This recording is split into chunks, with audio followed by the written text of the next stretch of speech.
శాస్త్రవాదులు విద్యా లక్ష్యాలు. భావవాదం ఇది అతి పురాతనమైంది. దీనిని ప్లేటో ప్రతిపాదించాడు.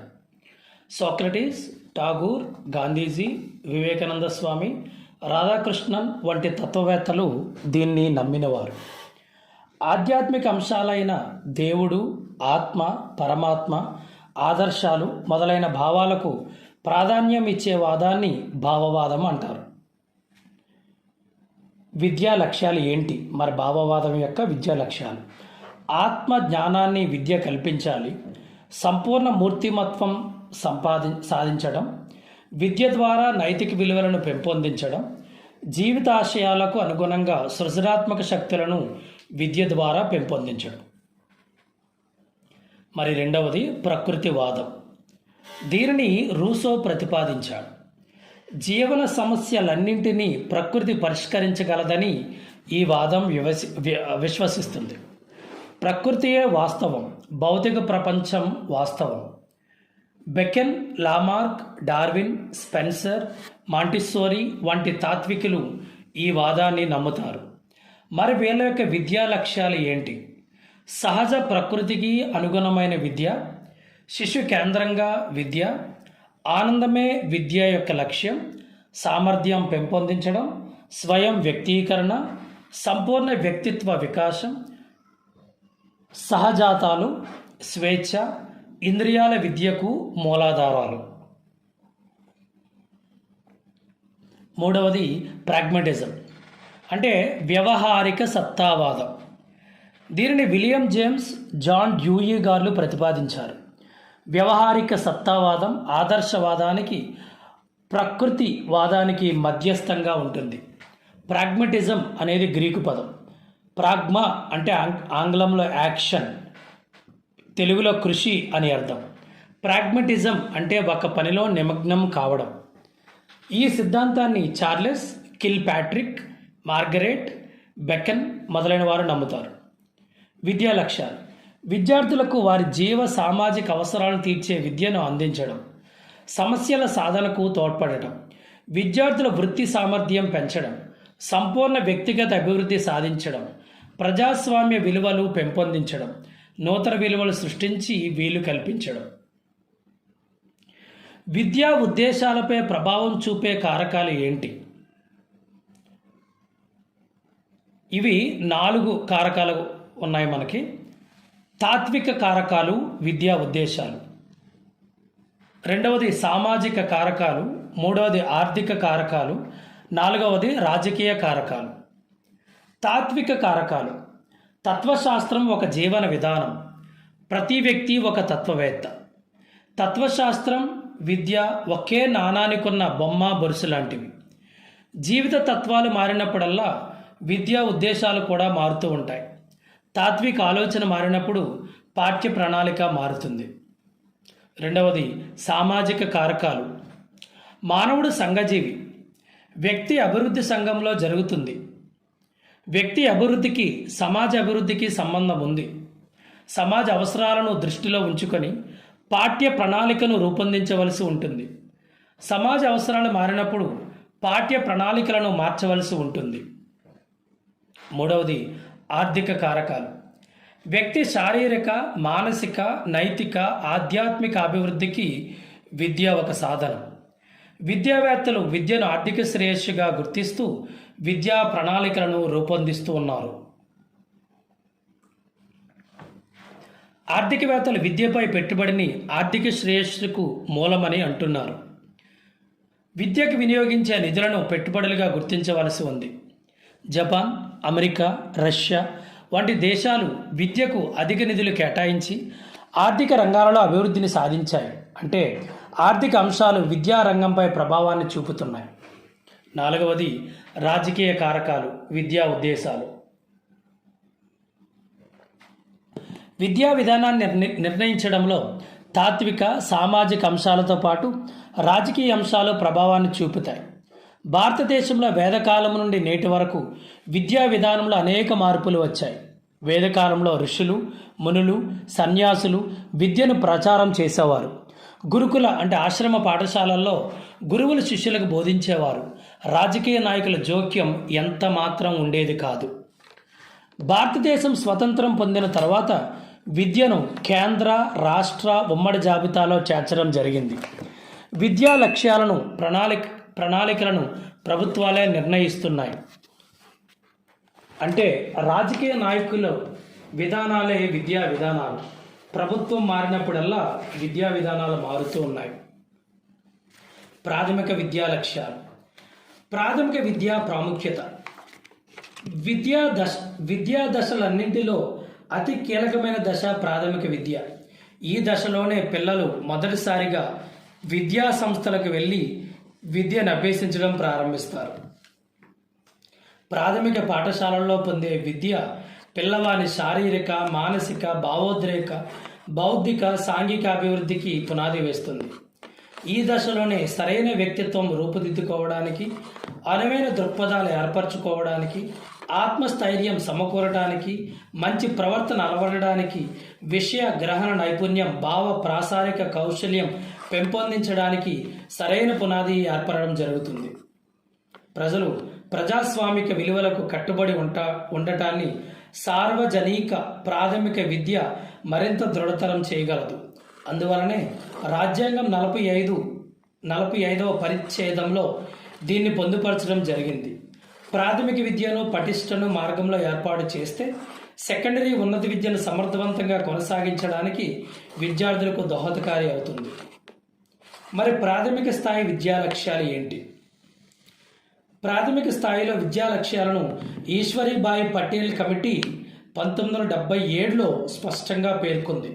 అవి ఏంటంటే చదవడం, రాయడం, అంకగణితం, హస్త నైపుణ్యాలు మొదలగు అభ్యసన సాధనాలపై ఆధిక్యతను సంపాదించడం, అధ్యయనం, పరిశీలన, పరిశోధనల ద్వారా సాంఘిక భౌతిక పరిసరాల విజ్ఞానాన్ని గడించడం, క్రీడల ద్వారా శారీరక శక్తిని, జట్టు భావాన్ని అభివృద్ధిపరచడం, సమాజానికి ఉపకరించే ఉత్పాదక కార్యక్రమాలను ఏర్పాటు చేసుకొని నిర్వహించడానికి కావలసిన నైపుణ్యాలను పెంపొందించడం, ఉద్దేశపూరితమైన పరిశీలన నైపుణ్యాలను గడించడం, వైయక్తిక పారిశుద్ధ్యం గురించి ప్రత్యేక శ్రద్ధ వహించేటట్లు అలవాటు చేయడం, నైతిక విలువలను పెంపొందించడం, సాంఘిక సేవ చేయడంలో అభిలాషను కలిగించడం, ఉత్పాదన, ఇతర సంఘ కార్యకలాపాల్లో పాల్గొనడానికి అభిరుచిని అభివృద్ధి చేయడం, కుటుంబంలో, పాఠశాలల్లో, సంఘంలో సహకరించడానికై సహకారపు అలవాట్లను పిల్లల్లో అభివృద్ధి చేయడం. మరి సెకండరీ విద్యా లక్ష్యాలు ఏంటి? మన విద్యా యంత్రాంగంలో సెకండరీ విద్య చాలా బలహీనంగా ఉంది. దీనిని సంస్కరించడం ఆవశ్యకం. ఈ క్రింది కారణాల వల్ల సెకండరీ విద్యకు అధిక ప్రాధాన్యతనిచ్చి సెకండరీ విద్యా ప్రమాణాలను అభివృద్ధి పరచడానికి తగు చర్యలు తీసుకోవడం ఎంతైనా అవసరం. ప్రాథమిక పాఠశాలల్లో నేర్చుకున్న వారే ప్రాథమికోన్నత పాఠశాలల విద్య గడిపి సెకండరీ స్థాయి వరకు చేరుకుంటారు. కాబట్టి అన్ని స్థాయిల్లో ఉపాధ్యాయ విద్యల్లో విద్యా ప్రమాణాలను తగు విధంగా పెంచినట్లయితే పిల్లలను ఉత్తమ భావి పౌరులుగా తీర్చిదిద్దగల సమర్థవంతమైన ఉపాధ్యాయ సిబ్బందిని పొందడానికి అవకాశం ఉంటుంది. వయోజన విద్యా కేంద్రాలలో పనిచేసే ఉపాధ్యాయులు కూడా చాలా మటుకు సెకండరీ స్థాయి వరకు చదువుకున్న వారే కాబట్టి సెకండరీ విద్య అటువంటి వారికి వయోజన విద్యా కార్యక్రమాలను చేపట్టడానికి కావలసిన శక్తి సామర్థ్యాలను, జ్ఞానాన్ని, సరైన వైఖరులను కలుగజేసేదిగా ఉండాలి. కళాశాలలు, విశ్వవిద్యాలయాలు, ఇతర ఉన్నత విద్యా సంస్థల ప్రవేశానికి సెకండరీ విద్య విద్యార్థులను తయారు చేస్తుంది. మరి విద్యా ప్రక్రియలు ఏంటి? విద్య ఒక నిర్ణీత కార్యక్రమం. దీనికి ఒక లక్ష్యం ఉంటుంది. ఆ లక్ష్య సాధనకు విద్యావేత్తలు కార్యక్రమాలు రూపొందించి నిర్వహిస్తారు. విద్య ఒక లక్ష్యంతో ఫలితం ఆశించి చేసిన ప్రక్రియ. దాని ఫలితం అన్నది ఈ ప్రక్రియ అంతిమ లక్ష్యం. జీవితంలో ఎన్నో పరస్పర చర్యలు, ఎన్నో సమస్యలు ఎదుర్కోవాలి. ప్రతి అనుభవం ఒక నూతన విషయాన్ని తెలియజేస్తుంది. ఇది ఒక విధంగా విద్యను ఆర్జించడమే. పాఠశాలలో ఉపాధ్యాయుడు బోధించిన, విద్యార్థి పాఠశాల విలువలు, అనుభవాలు గడించినా అవన్నీ అతను అభ్యసించిన విద్యలో భాగాలే. విషయ పరిజ్ఞానం మాత్రమే కాకుండా నైపుణ్యాలు, భావనలు, విలువలు అన్నీ విద్యాభ్యాసంలో భాగాలే. అందువల్ల విద్యా ప్రక్రియలను 3 రకాలుగా పేర్కొంటారు. మొదటిది ఏకధ్రువ విధాన ప్రక్రియ, యూనిపోలార్ ప్రాసెస్. రెండవది ద్విధ్రువ విధాన ప్రక్రియ, బైపోలార్ ప్రాసెస్. మూడవది త్రిభువ విధాన ప్రక్రియ, ట్రైపోలార్ ప్రాసెస్. మొదటి ఏకధ్రువ విధాన ప్రక్రియ, యూనిపోలార్ ప్రాసెస్ అంటే ఏంటి? దీనిలో ఉపాధ్యాయుడు కేంద్ర బిందువు. ప్రాచీన కాలంలో ఉపాధ్యాయుడు అంటే గురువు ఏమి బోధించాలని అనుకుంటాడో అదే విద్యార్థి అభ్యసించాల్సి వచ్చేది. స్వతంత్రం వచ్చే నాటికి దాదాపు ఉపాధ్యాయ ప్రాతినిధ్య విద్య కొనసాగింది. దీనిలో విద్యార్థి పాత్ర స్తబ్దంగా ఉండేది. ఎగ్జాంపుల్ ప్రాచీన గురుకులాలు. ఉపాధ్యాయ కేంద్రిత విద్య ఇది ఏకధ్రువ విధాన ప్రక్రియ. ఈ ప్రక్రియలో బోధనే ముఖ్యం. ఉపాధ్యాయుడు ప్రధాన పాత్రధారుడు. విద్యార్థి బోధనకు ప్రతిస్పందిస్తాడే కానీ అవగాహన చేసుకోకపోవచ్చు. విద్యార్థి తన సొంత అభిప్రాయాలను తాను పెంచుకుంటాడు. ప్రగతిని కనుగొనడం కష్టం. రెండోది ద్విధ్రువ విధాన ప్రక్రియ అంటే బైపోలార్ ప్రాసెస్. ఈ విధానాన్ని యాడమ్స్ రూపొందించారు. ఈ ప్రక్రియలో ఉపాధ్యాయుడు, విద్యార్థి పరస్పరం ఒకరిచే మరొకరు ప్రభావితం అవుతారు. ఉపాధ్యాయుని మూర్తిమత్వం విద్యార్థి ప్రవర్తనపై ప్రభావం చూపుతుంది. విద్యార్థి ప్రవర్తన ఉపాధ్యాయునిపై ప్రభావం చూపుతుంది. ఈ విధానంలో ఉపాధ్యాయుడు ఒక ధ్రువం అయితే విద్యార్థి మరొక ధ్రువం. బోధన చురుకుగా, అభ్యసనం సులభంగా జరుగుతుంది. ఇరు ధ్రువాలు పరస్పరం ఆకర్షించుకుంటాయి. బోధన అభ్యసన ప్రక్రియలలో ఉపాధ్యాయునితో పాటు విద్యార్థికి కూడా భాగస్వామ్యం కల్పించడం జరుగుతుంది. బోధన సామాగ్రి తయారీలో శిశువు, విద్యార్థి అభిరుచులు, అవసరాలు, సామర్థ్యాలు గుర్తెరిగి, అంతేకాకుండా పనులు, బోధనాభ్యాసన పరికరాల తయారీ, టీచింగ్ లెర్నింగ్ మెటీరియల్ TLM కృత్యాలు, ఇంటి పని అంటే ప్రాజెక్ట్ వర్క్స్ మొదలైనవి విద్యార్థుల సామర్థ్యాలను వెలికితీసే ప్రక్రియలు. 1964 సంవత్సరం నుంచి మన దేశంలో బోధనాభ్యసన పరికరాలను అందించడం ప్రారంభమైంది. అంటే ఉపాధ్యాయుడు విద్యార్థి అవసరాలను గుర్తిస్తాడు. విద్యార్థులను భాగస్వామ్యులను చేసుకుంటాడు.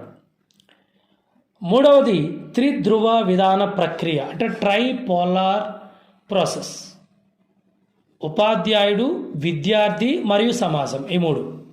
అంటే పాఠశాల గ్రామంగా తీసుకుంటే దీంట్లో ఉపాధ్యాయుడు ఉంటాడు, విద్యార్థి ఉంటాడు, సమాజం ఉంటుంది.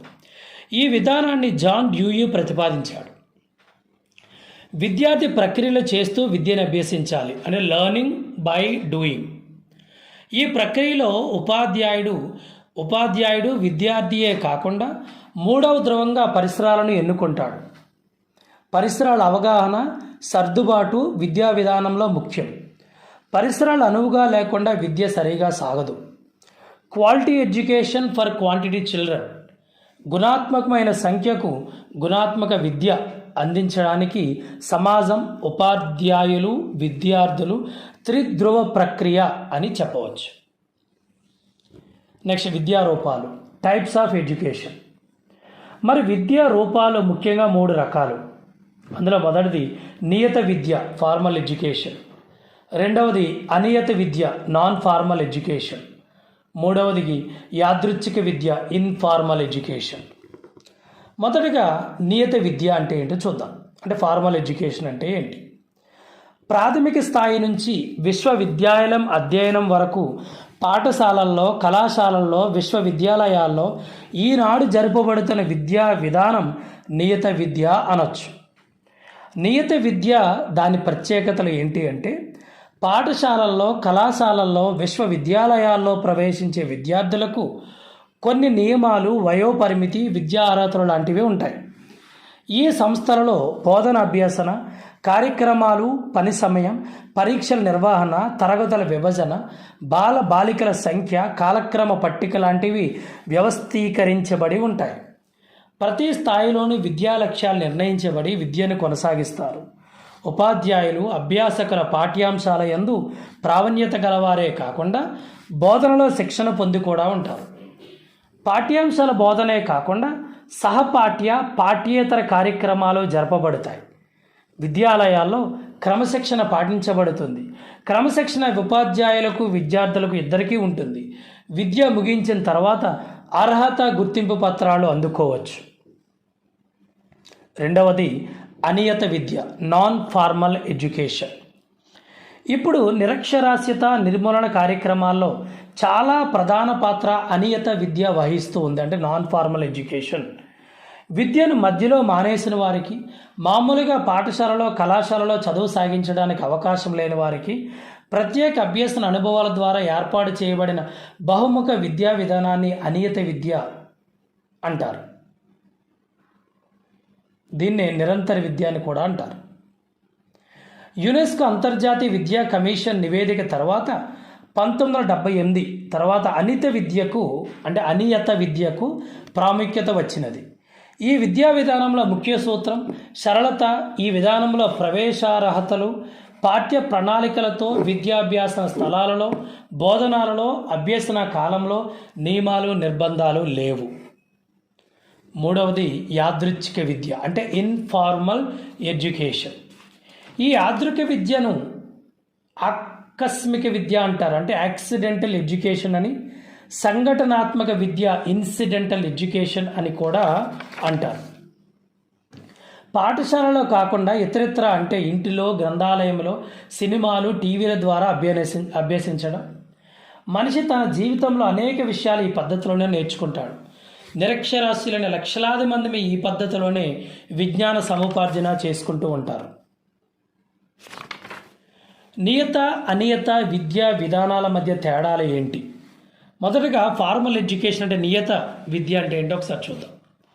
పరిమిత కాలంలో వయస్సులో నియమానుసారం జరుగు బోధన అభ్యసన ప్రక్రియ.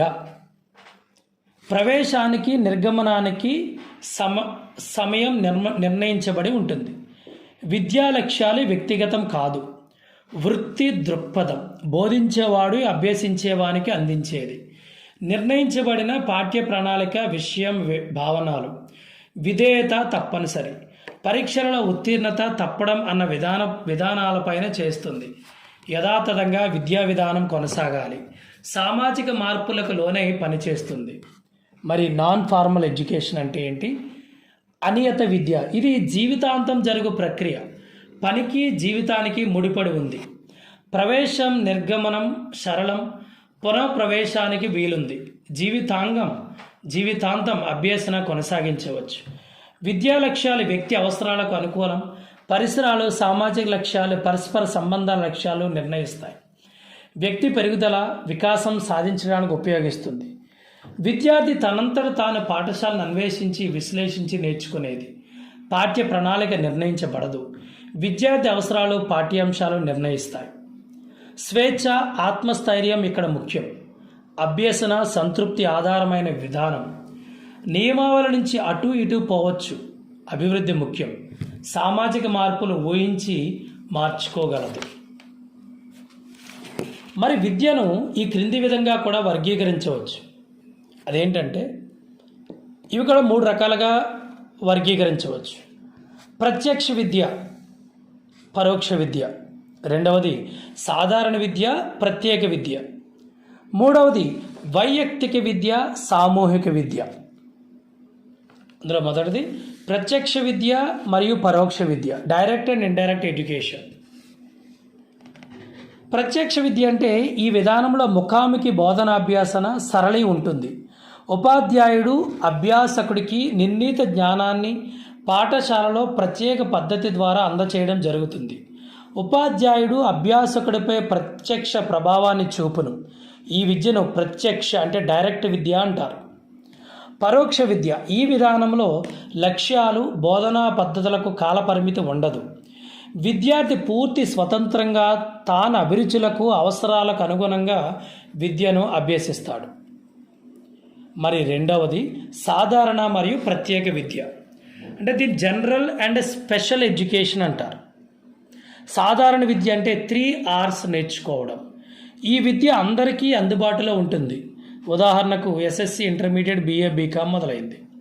ప్రత్యేక విద్య దీన్ని ప్రత్యేక లక్ష్యంతో అందుకు తగిన అభిరుచులు వైఖరులు గల విద్యార్థులకు అందజేస్తారు. ఉదాహరణ న్యాయశాస్త్రం, వైద్యశాస్త్రం, ఇంజనీరింగ్ మొదలైనవి. మూడవది వైయక్తిక మరియు సామూహిక విద్య అంటే ఇండివిజువల్ అండ్ గ్రూప్ ఎడ్యుకేషన్. వైయక్తిక విద్య అంటే ఒక్కొక్క విద్యార్థికి తన శక్తి సామర్థ్యాలు, అవసరాలు, అభిరుచులు, ఆసక్తులను అనుసరించి బోధించే విద్య. విద్యార్థికి స్వేచ్ఛ ఉంటుంది. వాస్తవిక దృష్టితో చూస్తే కష్టసాధ్యం. సామూహిక విద్య. సామూహిక విద్య అందరికీ ఒకేసారి ఒకే విధమైన పాఠ్య ప్రణాళికతో ఒకే సమయంలో అందిస్తారు. ఈ విధానమే మన దేశంలో వాడుకలో ఉంది. మరి నిర్బంధ ప్రాథమిక విద్యకు రాజ్యాంగపరమైన సదుపాయాలు ఉన్నాయా అంటే ఉన్నాయనే చెప్పాలి. ఆర్టికల్ 15(1), 15(3), 16(1) స్త్రీలకు విద్యా సదుపాయాలు కల్పించుట. ఆర్టికల్ 29 మరియు 30లలో మైనారిటీలకు విద్యా సంస్థలను స్థాపించి నడిపే హక్కు. ఆర్టికల్ 45లో నిర్బంధ ఉచిత ప్రాథమిక విద్య గురించి, ప్రభుత్వ బాధ్యత గురించి పేర్కొన్నారు. ఆర్టికల్ 46లో ఎస్సీ, ఎస్టీ, బలహీన వర్గాలకు విద్యా ఆర్థిక సహకారం. ఆర్టికల్ 350(a)లో ప్రాథమిక స్థాయిలో మాతృభాషలో బోధనా సదుపాయం. మరి విద్య చారిత్రక దృక్పథాలు.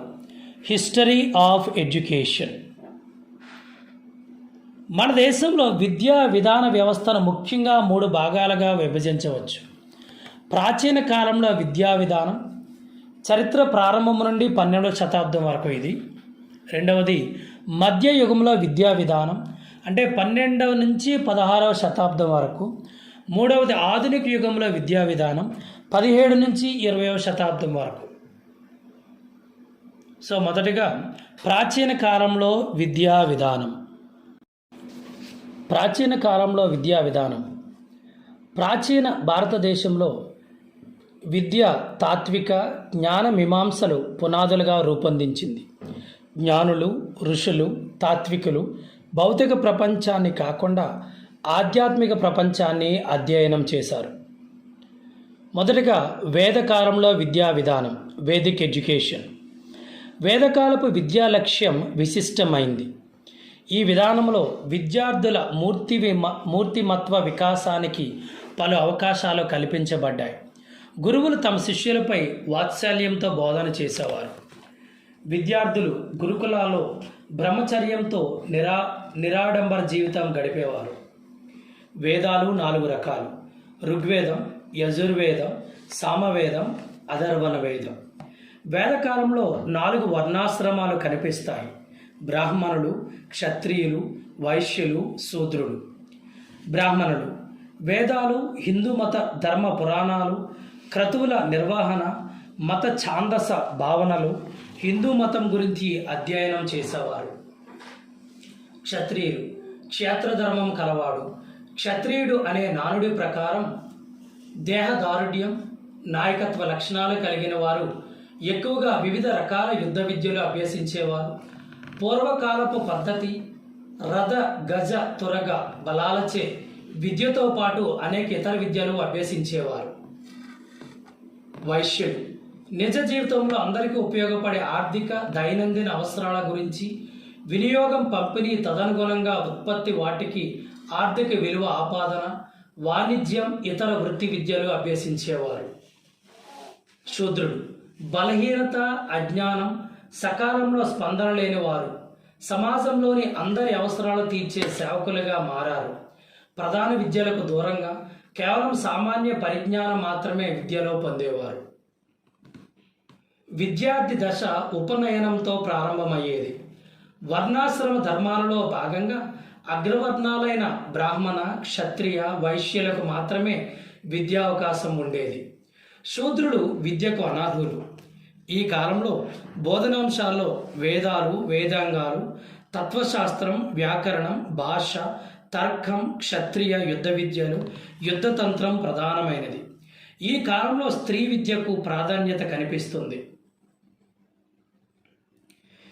ఒక వ్యక్తి జీవితాన్ని 4 ఆశ్రమాలుగా విభజించారు: బ్రహ్మచర్యాశ్రమము, గృహస్థాశ్రమము, వానప్రస్థాశ్రమము, సన్యాసాశ్రమము.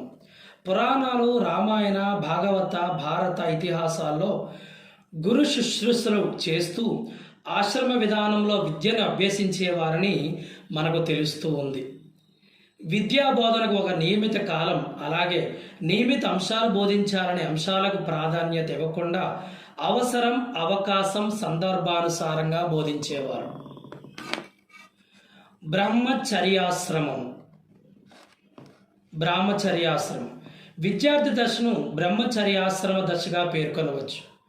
విద్యార్థి దశ ఉపనయన కార్యక్రమంతో ఆరంభమవుతుంది. గురువు విద్యార్థి చెవిలో గాయత్రి మంత్రం జరిపించడంతో ఈ ఉపనయన కార్యక్రమం ప్రారంభమవుతుంది. ఉపనయనం బ్రాహ్మణులకు 8వ సంవత్సరంలోను, క్షత్రియులకు 10వ సంవత్సరంలో, వైశ్యులకు 12వ సంవత్సరంలో ప్రారంభమగును. దీనికి శూద్రులు, స్త్రీలు అనర్హులు. బ్రహ్మచర్యాశ్రమంలో విద్యార్థి ఎంత గొప్ప కుటుంబం నుండి వచ్చినప్పటికీ భిక్షాటన ద్వారా తన ఆహారం తానే సంపాదించుకోవాలి. విద్యార్థి ఈ దశలో పశువులను మేపడం, వంట చెరకు తేవడం మొదలగు పనులను నిర్వహించాల్సి వచ్చేది. గురువు వీరి సేవలను గుర్తించి అతనికి విద్యపై ఆసక్తి కలదని గుర్తించి విద్యను నేర్పడానికి శ్రీకారం చుట్టేవాడు. రెండవది గృహస్థాశ్రమం. బ్రహ్మచార్యాశ్రమంలో విద్యా సముపార్జన అనంతరం గురువుకు గురుదక్షిణ సమర్పించి గృహస్థాశ్రమంలో ప్రవేశించేవాడు. గృహస్థాశ్రమమునందు వ్యక్తి తన కుటుంబం, పిల్లలతో కాలం గడపడం జరిగేది. మూడవది వానప్రస్థాశ్రమం. వానప్రస్థాశ్రమంలో వ్యక్తి సమాజానికి దూరంగా అడవుల్లో ప్రశాంత వాతావరణంలో విశ్రాంతి తీసుకునేవారు. ఈ విశ్రాంతి సమయంలో విజ్ఞానాభివృద్ధికి అవిరళ కృషి చేసేవారు. నాలుగవది సన్యాసాశ్రమం. దైవ చింతనలో తన శేష జీవితాన్ని గడిపేవాడు. మరి భారతీయ విద్యా విధానం చరిత్ర కాలాన్ని ఆధారంగా ఇలా విభజించారు. ప్రాచీన యుగంలో విద్యా విధానం, వేదకాల విద్యా విధానం, బౌద్ధకాల విద్యా విధానం. ఇది చరిత్ర ప్రారంభం నుంచి క్రీస్తు శకం 12వ శతాబ్ది వరకు కొనసాగింది. మరి మధ్యయుగంలో విద్యా విధానం అనేది 12వ నుంచి 16వ శతాబ్ది వరకు కొనసాగింది. మరి మూడవది ఆధునిక యుగంలో విద్యా విధానం అనేది 17వ శతాబ్ది నుంచి 19వ శతాబ్ది వరకు కొనసాగింది. మరి స్వతంత్రానంతర విద్యా విధానం అనేది 19వ శతాబ్దం నుంచి ప్రస్తుతం వరకు కొనసాగుతూ ఉంది. మరి ప్రాచీన యుగంలో విద్యా విధానంలో స్త్రీ విద్య. వేదకాలపు మొదటి దశలో స్త్రీలకు పురుషులతో పాటు సమాన హక్కులుండేవి. బ్రహ్మచర్యాశ్రమంలో వేదాధ్యయనం పూర్తి చేసిన స్త్రీలు మాత్రమే వివాహానికి అర్హులని అథర్వణ వేదంలో చెప్పబడింది. దీన్ని బట్టి స్త్రీ విద్యకు ఎంత ప్రాధాన్యత ఉందో చెప్పవచ్చు. వివాహిత స్త్రీలు తమ భర్తలతో యజ్ఞ యాగాదులలో పాల్గొనేవారు. మనుస్మృతి కాలానికి స్త్రీ విద్య నిషేధించబడింది. మనుస్మృతి ప్రకారం స్త్రీలకు రజస్వల అనంతరం వివాహం జరగాలి. ఈ బాల్య వివాహం బాలికల, మహిళల అభివృద్ధి పాలిట అవరోధంగా నిలిచింది. మనుస్మృతి ప్రకారం స్త్రీలు బాల్య దశలో తండ్రి, యవ్వన దశలో భర్త, వార్ధక్య దశలో కుమారుల పోషణ బాధ్యతలను స్వీకరించాలి. మరి వేదకాలంలో విద్యా లక్ష్యాలు ఏంటి? ఐహికం అంటే సమాజంలో ఒక ఉత్తమ వ్యక్తిగా సంఘజీవనం గడపడానికి ఉపయోగపడేది. దీని అపర విద్య అంటారు. ఆయుష్మికం అంటే ముక్తి, మోక్షం పొందడానికి ఉపయోగపడేది. దీన్ని పరావిద్య అంటారు. సత్శీలం, సత్ప్రవర్తనతో బ్రహ్మచార్యాన్ని పాటించడం. చిత్త వృత్తి నిరోధ అంటే బుద్ధిని క్రమబద్ధీకరించడం. బోధన మౌఖికంగా జరిగేది. గురువు చెప్పిన విషయాలను వల్లెవేయడం, కంటతా పట్టడం, తిరిగి అప్పజెప్పడం, శాస్త్ర చర్చలు చేయడం జరిగేది. దీనిని శ్రవణం, మననం, నిధిధ్యాసలో బోధన జరిగేది. గురువు శిష్యులను తమ సంతానంలాగా చూసేవారు. శిష్యులు గురువులను తమ తల్లిదండ్రులతో సమానంగా ఆరాధించేవారు. అందుకే గురుదేవోభవ, ఆచార్య దేవోభవ అనే ఆర్యోక్తి నేటికి కొనసాగుతుంది. ఈ కాలపు బోధనాంశాల్లో వేదాలు, వేదాంగాలు, తత్వశాస్త్రం, వ్యాకరణం, భాష, తర్కం, క్షత్రియ యుద్ధ విద్యలు, యుద్ధతంత్రం ప్రధానమైంది. వేదకాలంలో సమాజంలో వచ్చిన మార్పులు విద్యా వ్యవస్థలో కూడా పరిణామాలకు కారణమయ్యాయి. మనుస్మృతి తాను నివసించిన కాలం నాటి స్త్రీ సామాజిక స్థాయిని వివరిస్తూ కింది విధంగా పేర్కొన్నాడు. స్త్రీని బాల్యంలో తండ్రి, యవ్వనంలో భర్త, ముసలితనంలో కుమారులు సంరక్షించేవారు. ఒక స్త్రీ ఎన్నడూ స్వాతంత్ర్యానికి అర్హులు కాదు. స్త్రీలు గృహాలకే పరిమితమయ్యారు. మరి ఉత్తర వేదకాలపు విద్యా విధానం, దీన్నే మలి వేదకాలపు విద్యా విధానం. మరి ఉత్తర వేదకాలంలో ఆర్యులు శ్రమ విభజన ఆధారంగా బ్రాహ్మణ, క్షత్రియ, వైశ్య, శూద్ర వర్గాలుగా ఏర్పరిచారు. తత్ఫలితంగా ఒక్కో వర్గం వారు ఒక్కో వృత్తిని స్వీకరించేవారు. పిఎల్ రావత్ 1976లో అనుసరించిన వర్ణాల విభజనలో మొదట పట్టింపులు లేకపోయినా ఆ తర్వాత కాలంలో ఈ విధానం పూర్తి సంప్రదాయ విధానంగా మారిపోయింది అని చెప్పుకొచ్చారు. ఈ కారణంగా అన్ని వర్గాల వారికి లౌకిక విద్య అందించడంతో పాటు ఆయా వర్ణాల వారి అవసరాలకు కావలసిన విద్యను అందించడం ప్రారంభమైంది. ఈ కాలంలో తండ్రి నుంచి కుమారుడికి వారసత్వంగా వృత్తి సంక్రమించేది. తండ్రులు తమకు తెలిసిన జ్ఞానాన్ని, అనుభవాలను తమ పిల్లలకు అందించేవారు. ఈ కాలంలో 4 వర్ణాల వారికి ఆయుర్వేదం, పశువైద్యం, సైనిక యుద్ధ విద్యలు, లలిత కళలు, చేతి పనులతో పాటు వృత్తి విద్యను పిల్లలకు బోధించేవారు. మరి బ్రాహ్మణ కాలంలో విద్యా లక్ష్యాలు ఏంటి, ఎలా ఉండేవి? పిల్లలను వారి భావి జీవితానికి సన్నద్ధపరచడం, విద్యాపరమైన అభిరుచులు, ఆసక్తులను పెంపొందించడం, బ్రహ్మచర్యంతో కూడిన అభ్యసనాన్ని ప్రోత్సహించడం, ఆధ్యాత్మిక విలువలను, యజ్ఞ యాగాదులను, పూజలు, పురస్కారాలతో పెంపొందించడం, గురు శిష్యుల మధ్య అన్యోన్య సంబంధాలను ప్రోత్సహించడం, విద్యాభ్యాసానికి అనుకూల వాతావరణం కల్పించడం. బ్రాహ్మణ కాలంలో విద్యాబోధన మౌఖికంగానే జరిగిన తాళపత్రాలు, భోజపత్రాలపై లిపి రూపంలో శ్లోకాలను రాయడం ప్రారంభమైంది. ఈ కాలపు విద్యకు మత ప్రాతిపదికలు ఉన్నప్పటికీ ఇతిహాసాలు, పురాణాలు, సంహిత, ఛందశాస్త్రం, వ్యాకరణం, తత్వశాస్త్రం బోధించేవారు. గురుకులాలే విద్యాలయాలై పలువురు విద్యార్థుల భవిష్యత్ జీవనానికి పునాదులు వేశాయి. బోధనా విధానం ఉపనిషత్తుల ప్రకారం బోధన సంస్కృత భాషలో జరిగేది. అభ్యసనం 3 దశలుగా జరిగేది. అందులో మొదటిది శ్రవణం, గురువు చెప్పిన దాన్ని విని విద్యార్థి అనుకరించడం. గురువు మౌఖికంగా బోధించిన దాన్ని శిష్యులు వల్లెవేయడం జరిగేది. రెండవది మననం. మననం అంటే ధ్యానం. గురువు బోధించిన విషయాలపై గోష్ఠిని నిర్వహించడం. ఈ పద్ధతిలో శిష్యుడు విన్న పాఠాలను, పాఠ్యాంశాన్ని ఏకాంతరంగా నెమరవేస్తూ వచ్చిన సందేహాలను చర్చా పద్ధతి ద్వారా నివృత్తి చేసుకోవడం జరిగేది. బోధన అర్థవంతంగా సాగేది. మూడవది నిధిధ్యాసనం.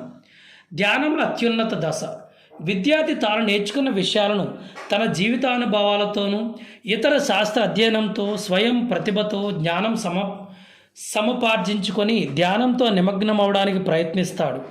మోక్షం పొందడాన్ని నిధిధ్యాసనం అంటారు. మరి బౌద్ధుల కాలం నాటి విద్యా విధానం. బౌద్ధుల కాలం నాటి విద్యా విధానం వేదకాలం నాటి విద్యా విధానానికి భిన్నం కాదు. హిందూ మతంలోని లోపాలను సంస్కరించడానికి 6వ శతాబ్దంలోనే విస్తరించింది. హిందూ సంప్రదాయ విద్యా విధానంలో శూద్రులకు స్థానం లేదు. జైన బౌద్ధ మతాల విద్య అందరికీ అవసరమని గుర్తించిన జైన బౌద్ధ మతాల విస్తృత ప్రచారం కొరకు కృషి చేసింది. అప్పటి ప్రజల వాడుక భాష ప్రాకృత భాషను ప్రచార సాధనంగా ఉపయోగించుకున్నది. మోక్ష సాధన ప్రధాన ధ్యేయంగా ఆవిర్భవించిన మతం బౌద్ధ మతం. ఈ కాలంలో వర్ణాశ్రమ ధర్మాలకు అతీతంగా అన్ని వర్గాల వారికి విద్య అందుబాటులోకి వచ్చింది. విద్యాభ్యాసంలో భాగంగా 8 సంవత్సరాల వయసు గల విద్యార్థులు విద్యా సంస్థల ప్రవేశానికి అర్హులు. పబ్బజి జైన బౌద్ధ సంప్రదాయ విద్యా విధానంలో విద్యార్థి దశ పబ్బజి అనే ఉత్సవ కార్యక్రమంతో ప్రారంభమవుతుంది. బౌద్ధ విద్యా విధానంలో శిష్యరకం స్వీకరించిన వారిని సమనేరులు అని వ్యవహరించేవారు. వీరంతా విహారాల్లో, మఠాల్లో విద్యను అభ్యసించేవారు. 20 సంవత్సరాల వయసు వచ్చే నాటికి విద్యార్థులకు ఉపసంపద అనే ఉత్సవం జరిపించి వారిని సంఘ పరివారంలో సభ్యులుగా చేర్చుకునేవారు. నలంద, తక్షశిల బౌద్ధ సంప్రదాయ విద్యలో ప్రపంచ ప్రఖ్యాతిగాంచిన విశ్వవిద్యాలయాలుగా నలంద, తక్షశిల విశ్వవిద్యాలయాలు ప్రసిద్ధి. ఇక్కడి ఆచార్యులు ఋగ్వేదం మినహా మిగిలిన సామ, యజు, అథర్వణ వేదాలను బోధించేవారు. స్త్రీ విద్యకు స్థానం. బౌద్ధ మత సంఘాలలో మొట్టమొదటి స్త్రీలకు కూడా ప్రవేశార్హత ఉండేది. స్త్రీ విద్యకు ప్రాధాన్యతనిస్తూ బౌద్ధ మత తత్వంతో పాటు లౌకిక విద్యను కూడా అందించేవారు. కానీ కాలక్రమంలో స్త్రీ అంతస్తు దిగజారడం ప్రారంభమైనది. మరి విద్యా లక్ష్యాలు ఏంటి? విముక్తి. మొదటగా విముక్తి. 2 జీవికకు సిద్ధం కావడం. 3 నైతిక అభివృద్ధి. 4 అహింస. 5 సత్యానందమైన జీవనం. 6 నిరాడంబర జీవితం. ఉపాధ్యాయుల భిక్ష స్వీకరించి 12 ఏళ్ళు దాన్నే అనుసరించి సన్యాసులు వారు తమ వద్ద విద్యాభ్యాసానికి చేరిన విద్యార్థుల పట్ల పితృభావంతో మెలిగేవారు. బౌద్ధుల కాలంలో ముఖ్య ఉద్దేశం నిర్వాణం లేదా మోక్ష సాధన. అయినప్పటికీ నూలు తీయడం, వడకడం, బట్టలు కుట్టడం, చిత్రలేఖనం, ఆయుర్వేదం, శిల్పకళ మొదలైనవి ఉండేవి. ఎలిమెంటరీ విద్యా విధానంలో చదవడం, రాయడం, లెక్కలు చేయడం, 3 R's మొదలైనవి కూడా నేర్పించేవారు. విద్యా బోధన పాలి, ప్రాకృత భాషలో జరిగేవి.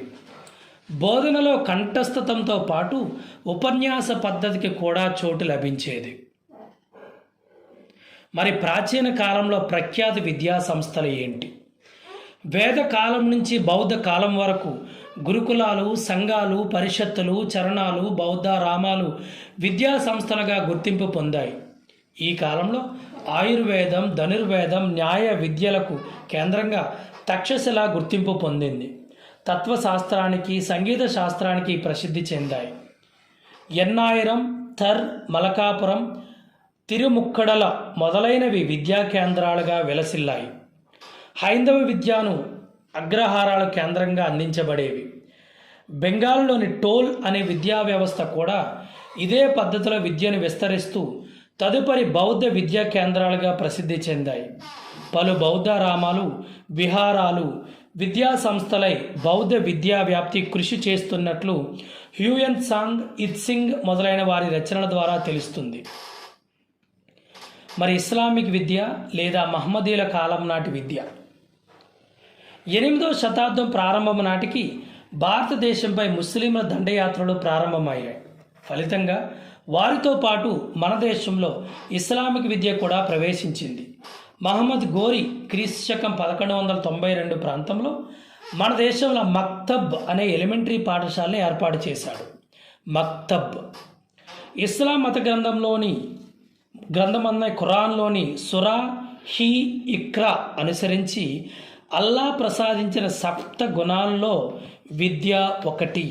సురా హీ ఇక్రా అనుసరించి అల్లా ప్రసాదించిన సప్త గుణాలలో విద్య ఒకటి. బిస్మిల్లా అనే ఉత్సవంతో ముస్లిం బాలుడి విద్యాభ్యాసం ప్రారంభమయ్యేది. ముస్లిం విద్యా విధానంలో మక్తాబ్లకు ప్రాథమిక పాఠశాలలుగా, మదరసాలు ఉన్నత విద్యా సంస్థలుగా ఉండేవి. సో ప్రాథమిక పాఠశాలలుగా మక్తాబ్లు, ఉన్నత విద్యా సంస్థలుగా మదరసాలు ఉండేవి. పాఠశాలల్లో 4 ఏళ్ళు 4 నెలల 4 రోజుల నిండిన బాలురకు ప్రవేశార్హతగా ఉండేది. మౌల్వీ అనే మత పెద్ద ద్వారా విద్యాబోధన జరిగేది. అరబిక్, పార్షియన్ భాషలను ప్రధానంగా బోధించేవారు. తప్సీ అంటే వైద్య విద్య, రియాజీ అంటే విజ్ఞాన శాస్త్రం, అందులో గణితం, ఖగోళ శాస్త్రం, ఇలాహీ అంటే ఆధ్యాత్మిక చర్య, మత విద్య, మత వ్యాప్తి, ఇస్లాం అంగీకరించిన సామాజిక విలువలు, భౌతిక సౌకర్యాలను సంపాదించే విధం విద్యా బోధనలలో భాగమయ్యాయి. మరి వీరి బోధనా పద్ధతి ఎలా ఉండేది? ఉపన్యాస చర్చా పద్ధతులు బోధనా పద్ధతులుగా ఉపయోగించేవారు. విద్యార్థులకు కఠినంగా దండనలు, శిక్షలు విధించేవారు. చక్కని ప్రవర్తన, విద్యాబుద్ధులు కలిగిన విద్యార్థులకు సనార్ సర్టిఫికేట్ ప్రదానం చేసేవారు. విద్యానంతరం టమ్షు మెడల్స్ ఇచ్చేవారు. మరి వీరి యొక్క విద్యా లక్ష్యాలు ఏంటి? జ్ఞాన వ్యాప్తి, వివేకం, వివేచన కలిగించేది జ్ఞానం. మత వ్యాప్తి తమ ధర్మంగా భావించేవారు. దీనికి విద్య సరైన మార్గం. నైతిక విలువల వ్యాప్తి, మత బోధనలను, ఆచరణకు తగిన నైతిక విలువలను ప్రజలలో నాటుకుపోయే విధంగా విద్యను వ్యాప్తి చేశారు. జీవనానికి, రాజు కొలువులో ఉద్యోగులుగా రాణించడానికి విద్య కావాలి. మరి రాజకీయ ప్రయోజనాలకు భారతీయులు మహమ్మదీయుల కంటే మిన్న ఇలాంటి వారిని పరిపాలించాలంటే విద్య సాధనంగా భావించారు. మరి యొక్క విద్యా కేంద్రాలు ఏంటి? బీజాపూర్, గోల్కొండ, మాల్వా, ఖాందేశ్, జాన్పూర్, ఆగ్రా, బీదర్, ముల్తాన్, లక్నో, ఢిల్లీ మొదలైనవి ప్రఖ్యాత ఇస్లామిక్ విద్యా కేంద్రాలయ్యాయి. ఈ కాలంలో విద్యా సార్వత్రికీకరణ జరగలేదు అని పిఎల్ రావత్ అభిప్రాయపడ్డారు. స్త్రీ విద్యకు ప్రాధాన్యత లేదు. బాలికలు కేవలం మసీదుల్లో ఖురాన్ పఠనానికే పరిమితమయ్యారు. మరి మధ్యయుగాలలో హైందవ విద్య ఎలా ఉండేది? ముస్లింలు మన దేశాన్ని ఆక్రమించి రాజ్యాలు స్థాపించే నాటికే మన దేశంలో సంప్రదాయ విద్యా విధానం వెలసిల్లింది. వీరి ఆక్రమణల వల్ల సంప్రదాయ విద్యా సంస్థలు ధ్వంసమై నిర్వీర్యమయ్యాయి. అయితే హిందూ సమాజం తన సంస్కృతి సంపదను పరిరక్షించుకుంటూ గ్రామీణ ప్రాంతాల్లో విద్యా సంస్థలను ఏర్పాటు చేసుకొని సాధువులు, తత్వవేత్తలు, యుద్ధవీరుల అండదండలతో తన విద్యా సంస్థలను, సంస్కృతిని పరిరక్షించుకుంటూ వచ్చింది. ఈ కాలంలో వేదాలు, పురాణాలు, స్మృతులు, ఉపనిషత్తులు ఆధారంగా ఆశ్రమాల్లో కొనసాగింది. జాతీయతా భావాల వ్యాప్తికి హిందీ, సంస్కృతం మొదలైన భాషలకు స్థానం లభించింది. ఈ యుగంలో దయానంద సరస్వతి వంటి మహనీయుల నేతృత్వంలో ప్రాచీన సంస్కృతి, నాగరికత తల ఎత్తుకొని నిలిచాయి. విజయనగరం లాంటి రాజ్యాలు, కృష్ణదేవరాయల లాంటి సార్వభౌములు స్వదేశీ విద్యా విధానాన్ని నిలబెట్టడానికి తమ వంతు కృషి చేశారు.